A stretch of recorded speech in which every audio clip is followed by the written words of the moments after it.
दोस्तों नमस्कार, कैसे हैं आप सब लोग। आज हम आपको हिंदी में रस से संबंधित चर्चा कर रहे हैं। आइए आज हम रस को समझेंगे। ये परीक्षा में पूछा जाता है और इसमें हम बहुत ही इम्पोर्टेंट पॉइंट दे रहे हैं। इसमें जो उदाहरण भी दिए हैं उतने ही उदाहरण आप पढ़ लीजिएगा। हर परीक्षा में आपको इसी में से मिलेगा, कहीं और भटकने की ज़रूरत नहीं है। ये आप अच्छे से सुनिए, पढ़िए और नोट कर लीजिए। हर परीक्षा में, चाहे जो परीक्षा आप देंगे, इससे बाहर से आने वाला नहीं है। तो रस है क्या, आइए देखते हैं। रस को काव्य की आत्मा कहा जाता है। कोई भी काव्य हो, अगर उसमें रस नहीं है, चाहे जो रस होना चाहिए, तो वो जो रस होगा उसी रस से हमको एक आनंद की अनुभूति होती है, जिसको हम रस के रूप में जानते हैं। इसे काव्य के पढ़ने या सुनने से जो प्राप्ति आनंद होता है, आनंद को ही रस कहा जाता है। तो ये छोटी सी डिफिनीशन ध्यान रखिएगा। अब देखिए, रस के 4 अंग होते हैं। एक होता है अस्थाई भाव, दूसरा होता है विभाव। विभाव को हम कारक के रूप में भी जानते हैं, और कारक का मतलब ये है कि जन्म देने वाला जो कारक होता है उसको विभाव कहा जाता है। फिर तीसरा है अनुभाव।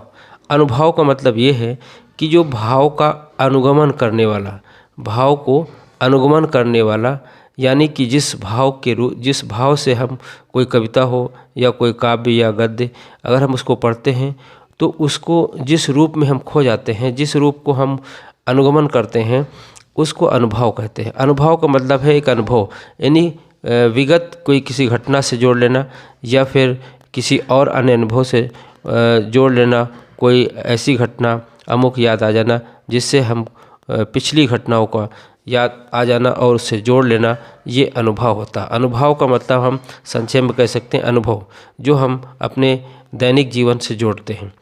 फिर है संचारी भाव।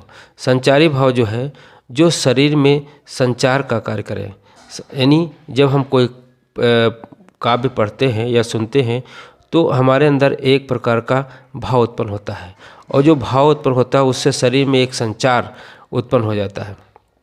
जैसे मान लो, अगर कोई आपको गाली दे दे तो एक अलग संचार होगा, आपकी तारीफ़ कर दे तो एक अलग संचार होगा। तो ये जो संचार है वो संचारी भाव के अंतर्गत है। जैसे हर्ष, लज्जा, चिंता, ग्लानि, शंका, क्रोध और भी तमाम हैं।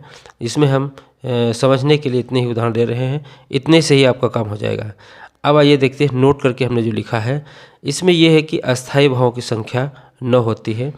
वात्सल्य और भगवत विषय ये जो हैं ये बाद में जोड़े गए हैं। तो कुछ जो हिंदी साहित्यकार होते हैं वो 9 ही मानते हैं और कहीं कहीं 11 माना जाता है। लेकिन अगर विकल्प में, आपके प्रश्न में दोनों विकल्प हों, तो दोनों विकल्प होने पर आपको 9 ही लगाना है, 9 का चयन करना है।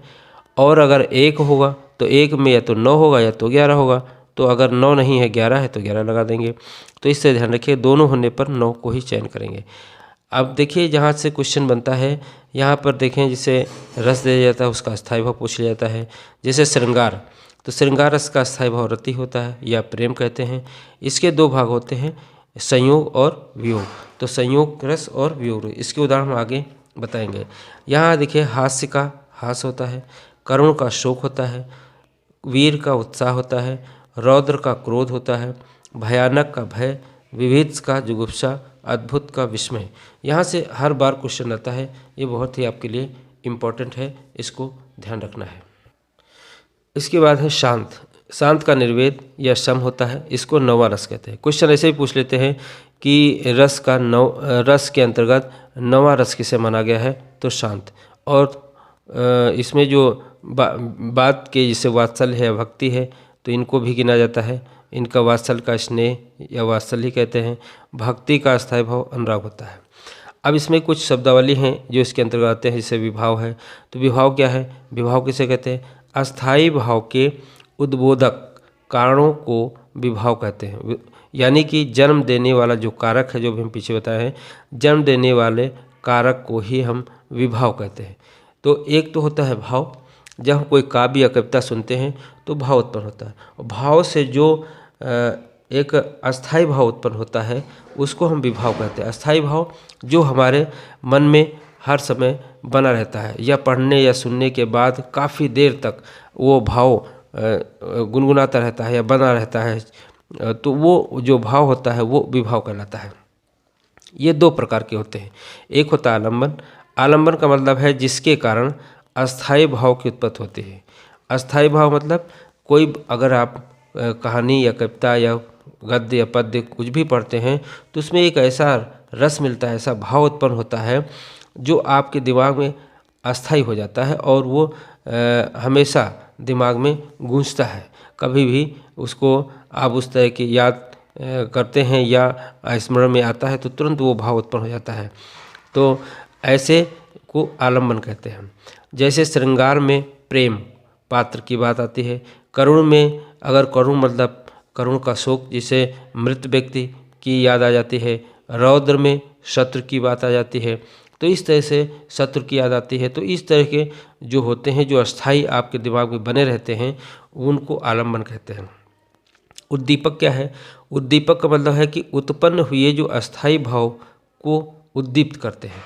यानी कि जैसे मान लो आपके अंदर कोई मृत व्यक्ति के प्रति करुणा बनी हुई है आपके शरीर मन में, तो यहाँ पर क्या है कि जो कभी अवसर आने पर या वो परिस्थिति उत्पन्न होने पर जो है तुरंत ऐसा एक उद्दीपक होता है जो वो पुराने या बीते हुए घटनाओं को यादगार बना देता है या आपके स्मरण शक्ति में आ जाता है या याद आ जाता है, तो उसको उद्दीपक कहते हैं। जैसे आप रास्ता चल रहे हैं या कहीं जा रहे हैं तो उसी तरह की कोई उद्दीपक या उस तरह की घटना देख करके आप वो पुरानी बात याद आ जाती है, तो वो जो है उद्दीपक कहलाता है। और ये तीव्र करने वाली एक परिस्थिति होती है। जैसे हास्योत्पादक व्यक्ति की चेष्टाएं, जैसे मान लो कोई मजाकिया व्यक्ति है या चुटकुला सुनाने वाला है या कोई नौटंकी में, जैसे आप नौटंकी देखने जाते हैं तो वहाँ पर कोई जोकर कोई ऐसी बातें छोड़ देता है, तो वहाँ पर क्या है कि नाटक में आप ये या नौटंकी में ये कहते हैं कि वो व्यक्ति ऐसी बात कही थी, तो वो हमेशा आपके अंदर जो है चेष्टा जगाए रखता है और वो बहुत ही काफ़ी दिनों तक आपके दिमाग में रहता है। इसे वीर में मारू नाटक वाद्य यंत्र को बढ़ावा देना, तो इस तरह से ये उद्दीपक जो हमें समय समय पर जगाता रहता है या यादाश्त में स्मरण कराता रहता है। अनुभव जो शारीरिक चेष्टा आंतरिक मनोभावों को बाहर प्रकट करे, जैसे मुख खिलना। जैसे आप अकेले में होते हैं और उस तरह की घटना अगर आपको याद आ गई तो आप अकेले में मुस्कुराते हैं, अकेले में हंसते रहते हैं। अगला कोई देखे कि यार तुम अकेले ही हो लेकिन मुस्कुरा रहे हो, तो वो क्यों? वो अनुभव ही है जो मनोभावों को प्रकट करता है। जैसे मुख खिलना, भुजा पकड़ना, कंपन, रुदन, आँखें लाल होना, या फिर ये तरह की जो घटनाएं हैं वो अनुभव को प्रकट करते हैं। जैसे किसी का चेहरा देख के आप अनुभव कर लेते हैं कि ये गुस्सा में है, या ये इसकी जो अंदर से भावनाएं हैं उनको आप पढ़ लेते हैं, तो ये अनुभव होता है। अब इसमें ये कुछ महत्वपूर्ण बिंदु थे, शब्द थे, इनको ध्यान रखना है। इसके बाद हम एक एक करके उदाहरण देते हैं हर रस का। जैसे पहला है वतरस लालच लाल की मुरली धरी लुकाए कहे। अब यहाँ पर देखिए ये और बड़ी लाइन थी लेकिन इसको हमने शॉर्टकट में करके कहे नट जाए। तो ये इसमें जो है हसमुख या प्रेम की बात कही जा रही है, इसलिए इसको श्रृंगार रस से जोड़ेंगे और ये श्रृंगार रस का उदाहरण है। तो वह यहाँ पर क्वेश्चन कैसे पूछा जाएगा, इसमें सेंटेंस दिया रहेगा और आपसे रस पूछा जाएगा। तो ये जो हम उदाहरण दे रहे हैं इनको अच्छे से पढ़ लीजिए, इसमें ज़्यादा अर्थ निकालने और समझने की ज़रूरत नहीं है। यही आप पॉइंट ध्यान रखेंगे तो आपका काम हो जाएगा और ज़्यादा अर्थ के चक्कर में नहीं पड़ेंगे। जैसे निस्दिन बरसत नयन हमारे, तो सेंटेंस पढ़ने से ही आपका भाव पता चल जाएगा कि इसमें संयोग है कि वियोग है। इसमें निस्दिन बरसत नयन हमारे यानी दुख यहाँ पर जो है की बात कही जा रही है, तो यहाँ पर जो है ये वियोग की बात हो रही है तो वियोग श्रृंगार कहलाएगा। तो इस तरह से ध्यान रखना है। अगला है तंबूरा लय मंच पर बैठे प्रेम प्रताप, साज मिले 15 मिनट घंटा भर आलाप, घंटा भर आलाप राग में मारा गोता, धीरे धीरे खिसक चुके थे सारे श्रोता। तो ऐसे सेंटेंस पढ़ने से ऐसे ही हंसी आएगी आपको, और इस तरह से ये हास्य रस होगा। शोक विकल सब रोवह रानी, तो ये इस सेंटेंस में देखिए करुण का अस्थायी भाव शोक होता ही है, तो इसमें तो ऐसे ही बिना पढ़े ही आप कर लेंगे और पहचान लेंगे। करुण का रस अगला देखें, अभिमन्यु की मृत्यु पर, तो मृत्यु आया तो मृत्यु शोक से संबंधित है, तो मृत्यु पर उत्तरा का विलाप। यहाँ पर देखें विलाप क्या कहते हैं कि प्रिय मृत्यु का, यहाँ अभिमन्यु की मृत्यु पर उत्तरा का विलाप हो रहा है, और विलाप का रहित क्या कहती है कि प्रिय मृत्यु का अप्रिय महासंवाद पाकर विष भरा, चित्रस सी निर्जीव सी हो रह गई हत उत्तरा। तो यहाँ पर मृत्यु लिखा है, मृत्यु से ही आप पकड़ लेंगे कि इसका शोक से संबंधित है, और शोक करुण का अस्थायी भाव है, तो इस तरह से करुण रस होगा। सुदामा की दीन दशा को देखकर श्री कृष्ण का व्याकुल होना, तो व्याकुल होने पर क्या यहाँ पर कहा जा रहा है, देखो यहाँ पर उदाहरण देखें, पाए बेहाल बेवाइन सुभये, कंटक जाल लगे पुनिजोए, हाय महादुख पाए सखा, तुम आए इते न किते दिन खोए। तो ये इस तरह से पढ़ने से ही आपको, और ये पहले से भी आप सुने होंगे, तो ये करुण रस के अंतर्गत आता है।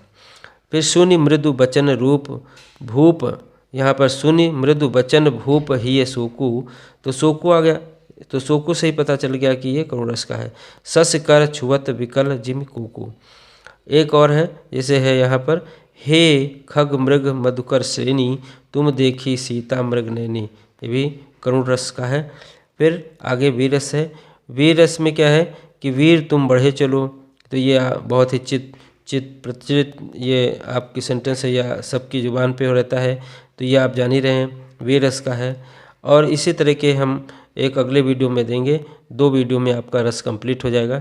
अगले वीडियो में हम आगे इसी के जस्ट आगे चर्चा करेंगे। इस वीडियो को यहीं पर रोकते हैं, और इसको देखिए, पढ़िए, और आप कमेंट जरूर करिए आपको कैसा लगा, और जिस तरह की वीडियो आपको चाहिए तो वो भी आप बताते रहेंगे। फिलहाल हम एक क्रम से ही आपको नोट्स दे रहे हैं। तब तक के लिए धन्यवाद।